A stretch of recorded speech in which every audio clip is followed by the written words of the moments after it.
കേന്ദ്രത്തിൽ എന്തൊക്കെ പ്രശ്നം. ഒന്നിന്റെ എനിക്ക് ഈ ഗ്യാസിന്റെ കുഴപ്പമുള്ളതുകൊണ്ട് സമയത്തിന് പോയില്ലേ പിന്നെ ഒരു 10 ദിവസത്തേക്ക് പോകത്തില്ല. ഒരു 10 മിനിറ്റ് ഞാൻ ഇപ്പൊ ഇറങ്ങി ബാങ്കിൽ. മാറത്തരാവേ അത് ഞാനേ രാവിലെ എന്തെങ്കിലും കൊടുത്തില്ലേ പിന്നെ അന്നത്തെ കാര്യം അവതാളത്തില. 3 ബുൾസായി കൊടുക്കണമെന്നാ ഡോക്ടർ പറഞ്ഞിരിക്കുന്നേ. അതുകൊണ്ടാ ഒന്നും വിചാരിക്കില്ലേ.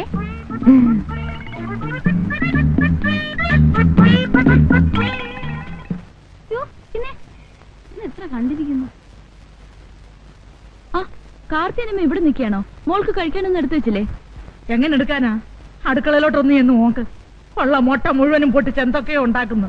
എന്തെങ്കിലും എടുക്കാൻ സമ്മതിക്കണ്ടേ? നീ ഒറ്റ ഒരുത്തിയാ, അല്ലെങ്കിൽ എവിടെങ്കിലും പോയി മുറിയെടുത്ത് തൊലഞ്ഞേനെ. അതൊക്കെ പറ, അവര് കേക്കണ്ട. ഒന്ന് മാറിക്കേ. അയ്യോ ഇത് ഞാൻ ഇതുവരെ ഇറങ്ങിയില്ലേ. ഒന്നിങ്ങി വന്നേ, ഒന്ന് പിടിച്ചേ. ആ സമയത്തിന് ആഹാരം കൊടുത്തില്ലെങ്കിൽ ഗ്യാസ് കൂടുമെന്നാ ഡോക്ടർ പറഞ്ഞിരിക്കുന്നത്. ഇതിയാന്റെ ഓരോരോ കാര്യങ്ങൾ നോക്കിയാ ഞാൻ ഈ കോലമായത്. വെച്ചോ, ഞാൻ എങ്ങനെ ഇരുന്നതാണെന്നറിയാവോ? ഞാൻ എന്റെ മനപ്രയാസം കൊണ്ട് പറഞ്ഞു പോയതാ, ഒന്നും വിചാരിക്കില്ലേ. മനപ്രയാസം കൊണ്ടാണ് കണ്ടറിഞ്ഞൂടെ? ഓ എന്നെ മനസ്സിലാക്കുന്ന ഒരാളെങ്കിലും ഈ ഭൂമിയിലുണ്ടല്ലോ. ഞാൻ കൊണ്ട് കൊടുത്തേച്ചു വരാവേ.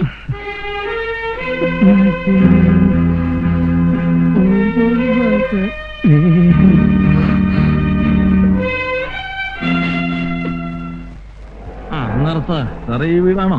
അല്ല ഈ വീട് പെണ്ണ. പിടിക്കണോ? ഓടാവിടുന്ന്. ഇതുപോലെ 4 ഇരട്ടി അടിച്ചാലും മാത്തച്ഛൻ 4 കാലേ വീട്ടിലെത്തും. സാറേ കാശ് ഓടാ. ചതിയൻ ചന്തുവിന്റെ മാളിക. അവൻ ഞാൻ ആരാന്ന് വിചാരിച്ചേ?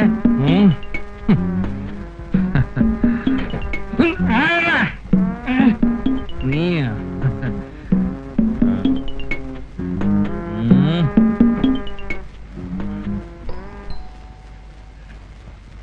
വീട് മാറിപ്പോയോ? നീ എവിടുവാ? പെണ്ണും പിള്ളേടെ വീട്ടിൽ പോയി കിടക്കാൻ നിനക്കൊക്കെ നാണമില്ലയോടാ? കള്ള പന്നി. എടി അല്ലമ്മ വേണ്ട. എടി അല്ലമ്മ എടി അല്ലമ്മ. എന്നാ പൂയിലാണെന്ന് ദേശോയെ. ഇരിയാ വീശിട്ടുണ്ടോ? ഉണ്ട്. നാട്ടുകാരെ കൊണ്ട് 2-4 പറയിപ്പിക്കാതെ പടികേറി വാമനുഷ്യ. പടി കയറത്തില്ല. ആവതില്ലേ? എടി താറാവുകാരനാകേടെ മോളെ, എനിക്ക് ആവതില്ലെന്നോ? നിന്റെ 2-3 വർഷമായി സ്ഥിരം പല്ലവിയാണ് എനിക്ക് ആവതില്ലെന്ന്. ആവൂന്ന് ഞാൻ കാണിച്ചു തരാൻ വേണ്ടി. എനിക്ക് ആരോഗ്യത്തിന് ഒരു കുറവുമില്ല. ആ തെങ്ങേ കയറി മടല് വഴി മാത്തച്ച് നിന്റെ മടിയെ വീഴും. ഓണമാണോ? നിന്റെ അപ്പനാഹായിക്കാടി ഓണം.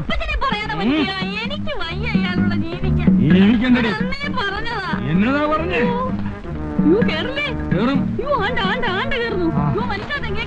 കേറിയേ പറ്റത്തുള്ളൂ. മടലെവിടെ?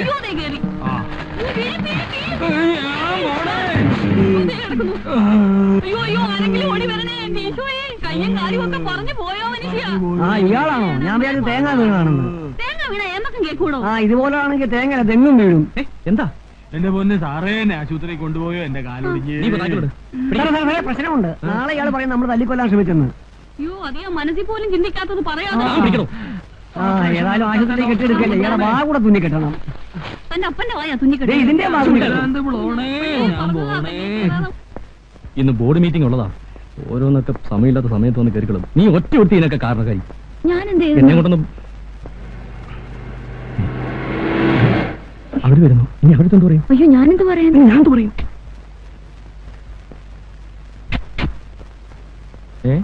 ഇതെന്നാ ഫ്ലാസ്കും ചോറ്റുപാത്രോട്ട് എങ്ങോട്ടാ? ഞങ്ങൾ ഹോസ്പിറ്റലിലേക്കാ. ഏതായാലും നിങ്ങൾ എത്തിയ നന്നായി.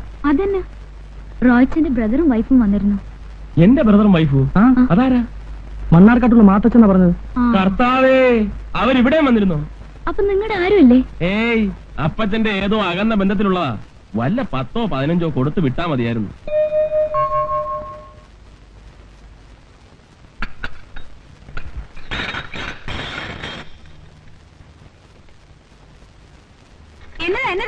എന്നതാ നശിപ്പിച്ചോല്ല. അല്ലെങ്കിലും അത് ചേട്ടത്തിക്ക് ഒരു സൂക്ഷമില്ല. അതിന് ഇപ്പൊ തിരക്ക് എന്നെ പറയുള്ളത്. 4 പ്ലേറ്റില്ലേ ഒടിഞ്ഞുള്ളൂ. എന്നാ ഇതെല്ലാം കൂടെ എടുത്തിട്ട് പൊട്ടിക്കയറുന്നില്ലേ? അവനവൻ കാശ് മുടക്കിയാലേ എന്റെ ദണ്ണം അറിയത്തുള്ളൂ. അതിനാളുടെ വീട്ടിൽ നിന്ന് കൊണ്ടൊന്നും ഞാൻ ഉടച്ചിട്ടില്ല. എന്റെ റോയ് കുഞ്ഞ് കാശ് കൊടുത്ത് മേടിച്ചതാ. ദേ ഇന്നലെ വന്നാരും എന്നെ ഭരിക്കാൻ വരണ്ട. അല്ലേ കല്യാണം കഴിഞ്ഞ് വന്നപ്പോ പൂച്ച പോലെ ഇരുന്നതാ. ഈ പെണ്ണ കണ്ടിട്ട് വാല് മക്കളെന്ന് എനിക്കറിയാൻ മേല. തള്ളേ, ഇത്രയും പ്രായമായിട്ട് മര്യാദയ്ക്ക് സംസാരിക്കാൻ അറിയാമേ? ആവശ്യമില്ലാത്ത പറഞ്ഞാലുണ്ടല്ലോ. ആഹാ, എനിക്ക് ആരുടെ ആട്ടുതൂപ്പൊന്നും കേൾക്കേണ്ട ആവശ്യമില്ല. നിന്നെ കണ്ടിട്ടൊന്നുമല്ല ഞാനിവിടെ നിൽക്കണത്. ആരെങ്കിലും നിർബന്ധിച്ച് ഇവിടെ നിൽക്കാൻ അങ്ങോട്ട് ഇറങ്ങിയട്ടെ. അമ്പടി കേങ്ങി അവളൊരു മുഴുപ്പ്. അയ്യോ, ഇങ്ങനൊരു സ്വരൂപം. ഇനി ഒരു നിമിഷം ഞാനിവിടെ നിൽക്കില്ല. കെട്ടിക്കൊണ്ട് വന്ന പെണ്ണുങ്ങൾക്ക് കുറെ തൊലി വെളുത്താ അതെന്നെ സ്വർഗോന്ന് പറഞ്ഞ് നടക്കണ കുറെ പെങ്കോന്നന്മാര്. ഇതൊക്കെ എത്ര നാളത്തേക്കുണ്ട് നമുക്ക് നോക്കാലോ. അവളൊരു ഭാവം.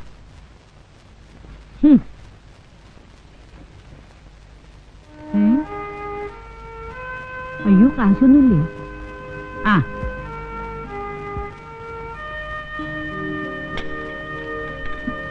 ദേ, എനിക്ക് വണ്ടിക്കൂലിക്ക് പൈസ ഇല്ല. ഒരു 20 രൂപയുണ്ട് തന്നെ. എന്റെ അക്കൗണ്ടിൽ എഴുതിക്കോ. ഇതാ സ്റ്റാൻഡിൽ ഇരിക്കൊണ്ട് എടുത്തോണ്ട് പോയിക്കോ.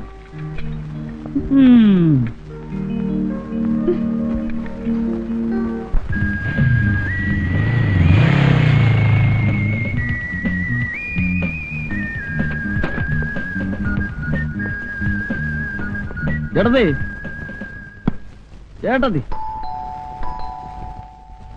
ഇവിടെ ആരുമില്ലേ? പാലാക്ക് പോയിട്ട് ഇതുവരെ വന്നില്ലേ? ഇത് എന്നാ പോക്കാ?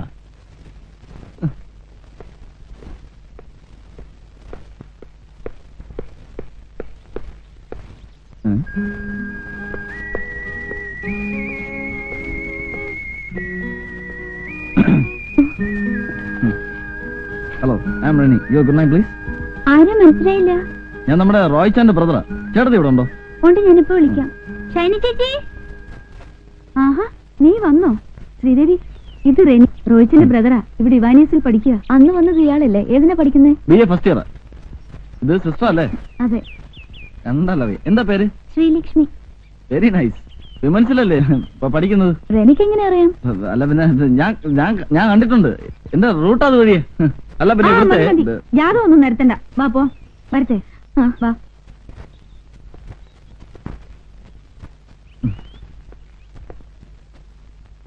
നീ ഇവിടെ നിന്ന് പഠിക്കുന്നേ കൊള്ളാം. രാവിലെ കോളേജിൽ പോയാ വൈകിട്ട് 5 മണിക്ക് തിരിച്ചെത്തിക്കണം. അല്ലാതെ ഫ്രണ്ട്സുമായിട്ട് കമ്പനി അടിച്ച് കറങ്ങി നടന്ന് പാതിരാത്രിക്ക് കയറി വരാനുള്ള പരിപാടിയാണെങ്കിൽ എന്റെ സ്വഭാവം മാറും. ചേട്ടത്തി, ഇതാ ഞാൻ പറഞ്ഞത് ശരിയാവത്തില്ലെന്ന്. ഞാൻ പറയുന്ന കേട്ടില്ലേ? ചേട്ടത്തി ഒരൊറ്റാൾ നിർബന്ധിച്ചിട്ടാ ഞാൻ ഹോസ്റ്റലിൽ നിന്ന് പെട്ടിയും പറഞ്ഞ് ഇങ്ങോട്ട് വന്നത്. റോയിച്ചൻ എന്നതാ അവനോട് ഇങ്ങനെയൊക്കെ പറയുന്നത്? അവൻ അങ്ങനൊന്നും നടക്കത്തില്ല. നിനക്ക് ഇവനെ പറ്റി എന്നെ അറിയാം. ഇവൻ ആരാ പുള്ളിയെന്നറിയാവോ?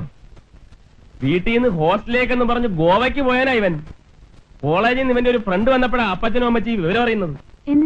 എന്നിട്ടോ ബാക്കിയൊന്നും പറയാൻ കൊള്ളത്തില്ല. ഞാൻ എന്നതാ കൊച്ചു കുഞ്ഞാന്നോ? എമർജൻസി ഡിക്ലെയർ ചെയ്തോലെ അങ്ങനെ ചെയ്യണം ഇങ്ങനെ ചെയ്യണം എന്നൊക്കെ പറയാൻ. കോളേജിലാകുമ്പോഴേ ഇങ്ങനെ കിടക്കാൻ പറ്റൂ. ഒരു കല്യാണം കഴിച്ച് കഴിഞ്ഞാൽ പിന്നെ ഇങ്ങനെ നടക്കാകത്തില്ലല്ലോ. കോളേജിലായിരുന്നപ്പോ അച്ചായന്റെ ഒത്തിരി വലിച്ചല്ലേ? ഇല്ലിക്കൽ ഇട്ടിച്ചന്റെ മോളുമായിട്ട് അടിജിന്റെ ഷേപ്പ് ഞാൻ മാറ്റിക്കളയും. നീ എന്താ നോക്കിക്കുന്നു? നിനക്ക് അടുക്കള ജോലിയൊന്നുമില്ലേ? നീ ഹോസ്റ്റലിൽ നിന്ന് കെട്ടും കെട്ടി വന്ന എന്റെ കുടുംബം കുളം തൊണ്ടാന്നാണ്. എലഞ്ഞിക്കൽ ഇട്ടിച്ചെന്റെ തേങ്ങ കൊല അടിച്ചു.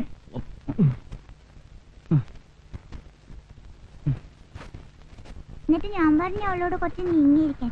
അപ്പൊ അവളൊരു വലിയ പെൻസിൽ എടുത്ത് കാണിച്ചു മമ്മി. വലിയ മമ്മി ഇതുവരെ കണ്ടിട്ടുണ്ടാവില്ല അങ്ങനത്തെ ഒരു പെൻസിൽ. ആണോ? ചോദിച്ചപ്പോ കോറിനാന്ന് പറഞ്ഞു. Hi Roy uncle. എന്താ നടന്നു? വണ്ടി വന്നില്ലേ? വണ്ടി സർവീസ് ചെയ്യാൻ കൊടുത്തിരിക്കാം. എന്നാ കയറിയാട്ടെ. വാ മോളെ. ആ മമ്മി ഇവിടെ ഇരിക്കാം. മോള് നീങ്ങിരി.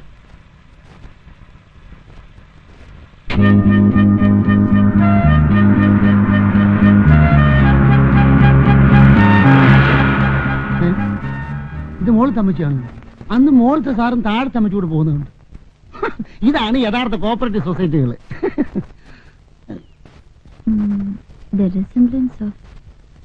The resemblance of the atom,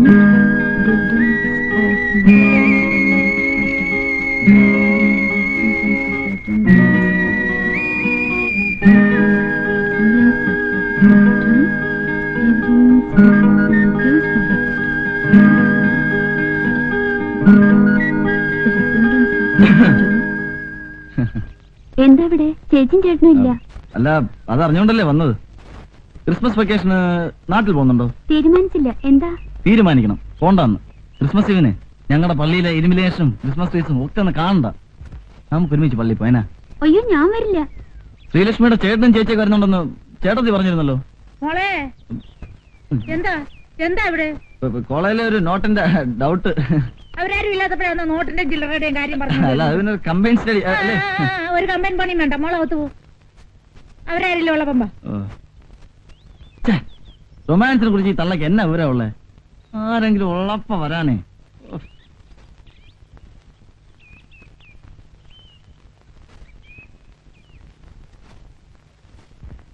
എട മോനെ, ഇതാരാ? കത്രീന സിംഗ് പിണങ്ങിപ്പോയെന്ന് പറഞ്ഞേച്ച്. ഞാൻ ആരോട് പിണങ്ങാണ് എന്റെ കുഞ്ഞെ? റോയിച്ചായോ ഇതാരാ വന്നിരിക്കാൻ നോക്കിയേ? എന്നാടാ ഈ പടി കയറത്തില്ലെന്ന് പറഞ്ഞ് പോയേച്ച് പിന്നെ എന്താ ഞാൻ തിരിച്ചു പോകുന്നത്? സ്നേഹമുള്ളവരോടല്ലേ പിണങ്ങാൻ പറ്റൂ. നിങ്ങൾ എന്നെ വെറുത്താലും എനിക്ക് നിങ്ങളെ മറക്കാൻ പറ്റൂ. അതെ അവിടെ ആകുമ്പോ സമയമുള്ള ഭക്ഷണവും റോയിച്ചാനെ പറ്റിച്ചുള്ള ചേട്ടത്തേക്ക് പോന്നോ? അയ്യോ ഇതെന്നെ പറ്റി. അടുക്കളയിൽ കയറിയുള്ള കരിയും പുകയൊക്കെ കൊണ്ട് മുഖാകെ കരിവാളിച്ചു പോയി. ഇനി കൊണ്ട ഞാൻ ചെയ്തു. ഞാൻ വരട്ടെ. റോയിമോനെ കുറച്ച് നേരത്തെ പറഞ്ഞിട്ടോ. മനസ്സിലായില്ലേ? മറ്റേ സ്മോളിന്റെ കാര്യം. നേരത്തെ വരാം. മോളെ നമുക്ക് അടുക്കളയിലേക്ക് ചെല്ലാം. നാളെ ക്രിസ്മസ് അല്ലേ? എങ്ങനെയാ കിടന്നുറങ്ങുന്നത്? എന്തൊരു നാറ്റോ. ഞാൻ ഇനി ഒന്നും പറയുന്നില്ല, ഇഷ്ടം പോലെ ആയിക്കോളൂ. ഇന്ന് ക്രിസ്മസിന്റെ പേരും പറഞ്ഞു കുടിച്ചു, നാളെ ഓണം വിഷു എന്നൊക്കെ പറഞ്ഞു കുടിക്കാലോ. ആ റോയ്ച്ചനെ കണ്ട് പഠിക്കും. എല്ലാത്തിനും ഒരു ലിമിറ്റ് ഉണ്ട്. അങ്ങനെ ആണുങ്ങള്. അപ്പോ ഞാനൊരാണല്ല എന്നാണ് നീ പറഞ്ഞു വരുന്നത് അല്ലേ? എങ്കിൽ അത് മതി, നീ കിടക്ക്, എന്നെ തൊടണ്ട. ഓഹോ ഓക്കെ, വാശിയെങ്കിൽ വാശി.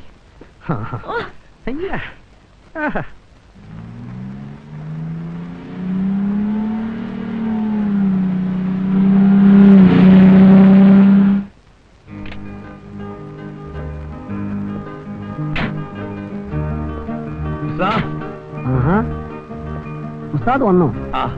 താനിത് എവിടെയായിരുന്നു? ഞാൻ ഒരു ഓട്ടല്ലായിരുന്നോ കൃഷ്ണ? ഈ ട്യൂഷൻ നിർത്തിയപ്പോ താൻ തുടങ്ങിയോ? അതല്ലടോ, പിന്നെ ഒരു വിസ സംഘടിപ്പിക്കാനുള്ള ഓട്ടം ഒരു വിധത്തിലൊക്കെ ഒപ്പിച്ചെടുത്തു. അതിനവിടുത്തെ പ്രശ്നമൊന്നും തീർന്നില്ലല്ലോ. ആഹാ, ഇതാരും ഉസ്താദോ? ആ റോയ് സാറല്ലേ? ഇല്ല, ഓഫീസിൽ പോയിരിക്കുക. ഞാൻ ഖത്തറിലേക്ക് പോവുക. അപ്പൊ വഴിക്കൊന്ന് കണ്ട് യാത്ര പറഞ്ഞ് പോകാന്ന് വിചാരിച്ച് കയറിയതാ. അപ്പൊ ഗൾഫിലേക്ക് പോകുന്നില്ല എന്ന് പറഞ്ഞിട്ട്? എങ്ങനെ പോകാതിരിക്കും? ആദ്യത്തെ പോക്ക് ഒരു പോക്കായി പോയില്ലേ. ഇനി ഈ പോക്കിന് വേണം കാര്യമായിട്ട് എന്തെങ്കിലുമൊക്കെ ഉണ്ടാക്കാൻ. വണ്ടിപ്പണി തന്നെ ആണോ? ഏയ് അതല്ല, നമുക്ക് നല്ല ജോലി വേറെ കിട്ടി. പിന്നെ വഴിമഹാൽ. വഴിമഹാളോ എന്ന് വെച്ചാ?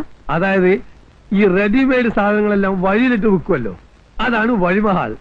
നമ്മളെ കൊച്ചാപ്പന്റെ മകന്റെ ഭാര്യയുടെ അഞ്ചത്തിയുടെ ഭർത്താവിന്റെ അലയുടെ ഒരു ഫ്രണ്ട് ഉണ്ട്, അയാൾക്ക് അവിടെ വഴിമഹാളാ. ആ കെയറോപ്പിലാണ് എനിക്ക് ഈ വിസിറ്റ്. കാപ്പ് കുടിച്ചിട്ട് പോവാം. വേണ്ട, ഹോർലിക്സ് കുടിച്ചാ വരുന്നതേ. മാത്രമല്ല ആളും വെയിറ്റ് ചെയ്യോടെ. ആ പിന്നെ ഇപ്പൊ ദൈവം സഹായിച്ചിട്ട് അവിടെ ഒരു കുഴപ്പമില്ല. ഇനി ഞാൻ അവിടെ ചെന്ന് വല്ല കുഴപ്പവും കാര്യം ഉണ്ടാവുകയാണെങ്കിൽ, അതായത് ഈ ഇറാഖിപ്പെട്ട ആൾക്കാർ വരികയാണെങ്കിൽ ഞാൻ ഉടനെ തിരിച്ചു പോരും. വന്നാൽ ഇപ്പോൾ ഈ വേക്കൻസി ഉണ്ടല്ലോ. ശരി, okay, see you, come again.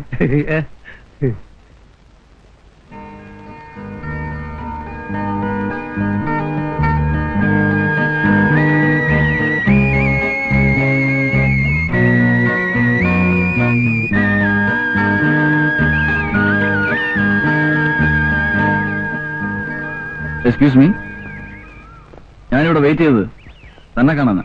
എന്താ? എനിക്ക് തന്നോടെ ചില കാര്യങ്ങൾ ഡീപ്പായിട്ട് ഡിസ്കസ് ചെയ്യാനുണ്ട്. സീരിയസ് മാറ്റർ ആവുമ്പോഴേ വീട്ടിൽ വെച്ചൊന്നും പറയാൻ ഒക്കത്തില്ല. ആ തള്ള വലിയ പ്രോബ്ലമാണ്. വന്നേ, നമ്മുടെ മാരേജിന് ഏറ്റവും കൂടുതൽ എതിർപ്പുണ്ടാവുന്നത് മതത്തിന്റെ പേരിലായിരിക്കും. ഇപ്പോൾ എവിടെയും അതാണല്ലോ പ്രശ്നം. ഇന്റർകാസ്റ്റ് മാരേജ് ഉണ്ട്, ധാരാളം പ്രോബ്ലംസ് ഉണ്ടാവുമെങ്കിലും അതുകൊണ്ട് ഒത്തിരി ബെനിഫിറ്റ്സ് ഉണ്ട്. യുനോ, റോയിച്ചാനും ചേട്ടത്തെയൊക്കെ തന്നെ വിളി ചോദിച്ചെന്നിരിക്കും. അതുകൊണ്ട് താൻ വളരെ പ്രിപ്പയർഡ് ആയിരിക്കണം. എന്താ ഈ പറയണ? മാരേജോ? അതൊക്കെ സ്വയം അങ്ങോട്ട് തീരുമാനിച്ചാ മതിയോ? നിക്ക്, നമ്മുടെ ഫ്യൂച്ചറിനെ കുറിച്ച് എന്റെ മനസ്സിൽ ചില മാസ്റ്റർ പ്ലാൻസ് ഒക്കെ ഉണ്ട്. അതൊന്നും ഇവിടെ വെച്ച് അത്ര ഡീറ്റെയിൽ ആയിട്ട് പറയാൻ ഒക്കത്തില്ല. അതുകൊണ്ട് താൻ നാളെ 3:30 ഹോട്ട്സ്പോട്ടിൽ വന്നു. അയ്യോ, ഞാൻ വരില്ല. എന്നാ അങ്ങനെ പറഞ്ഞ് പഠിച്ചാക്കല്ലേ. I will wait there, you must come. ഞാൻ അന്നേ പറഞ്ഞതാ അവനെ ഇവിടെ നിർത്തണ്ടെന്ന്. ഇതുപോലുള്ള ചുറ്റിക്കളിയൊക്കെ അവന്റെ കയ്യിലുള്ളത്. ആ പെണ്ണിനെ കുറ്റം പറഞ്ഞിട്ട് കാര്യമില്ല. അവൻ ഇവിടെ ആദ്യം വന്നപ്പോഴേ അവളെ കണ്ടു കാണും. അല്ലെങ്കിൽ ഞാനുള്ളപ്പോ ഹോസ്റ്റലിൽ നിന്ന് കെട്ടും കെട്ടി അവൻ ഇങ്ങോട്ട് വരത്തില്ലെന്ന് എനിക്കറിയാം. എനിക്ക് അതൊന്നും അല്ലാന്നേ, വെറുതെ നന്നായിട്ടിരിക്കുന്ന ആൾക്കാർ തമ്മിൽ മുഷിയേണ്ടി വരുമല്ലോ എന്ന് ഓർക്കുമ്പോഴാ. ഇങ്ങനെയായ മുഷിയേണ്ടി വരും. അവനെ ഇവിടെ നിർത്തിയാൽ ശ്രീദേവിയായിട്ട് മാത്രമല്ല ഈ കോളനിയിലുള്ള എല്ലാവരുമായിട്ടും മുഷിയേണ്ടി വരും. ഞാൻ ഇങ്ങനെയൊന്നും വിചാരിച്ചതല്ല. അവനെ ഹോസ്റ്റലിലേക്ക് അയക്കുന്നതാ നല്ലത്. അവളെ എത്രയും വേഗം ഹോസ്റ്റലിലേക്ക് മാറ്റണം. ഇനി ഇവിടെ നിർത്തണ്ട. ശ്രീലക്ഷ്മി റെനിയോട് മിണ്ടാനൊന്നും പോവാറില്ല. ഓരോന്ന് പറഞ്ഞ് അവൻ അവിടെ പുറകെ നടക്കുന്നത്. ശരിയായിരിക്കാം. പെമ്പിള്ളാരുടെ മനസ്സല്ലേ, മാറിക്കൂടാന്നില്ലല്ലോ. അവളെ ഇവിടെ കൊണ്ടുവരുത്തി ഇങ്ങനെയുള്ള അഫക്ഷനൊക്കെ ഉണ്ടായാൽ പിന്നെ നമ്മളാ സമാധാനം പറയേണ്ടത്. പെട്ടെന്ന് എന്തിനാ ഹോസ്റ്റലിലേക്ക് മാറ്റിയതെന്ന് ചോദിച്ചാ വീട്ടിൽ എന്ത് പറയും? അത് അവളോട് പറഞ്ഞാൽ മതി. പഠിക്കാനേ സൗകര്യം ഹോസ്റ്റലാണെന്ന് പറയാൻ. നീ കിടക്കാൻ നോക്ക്.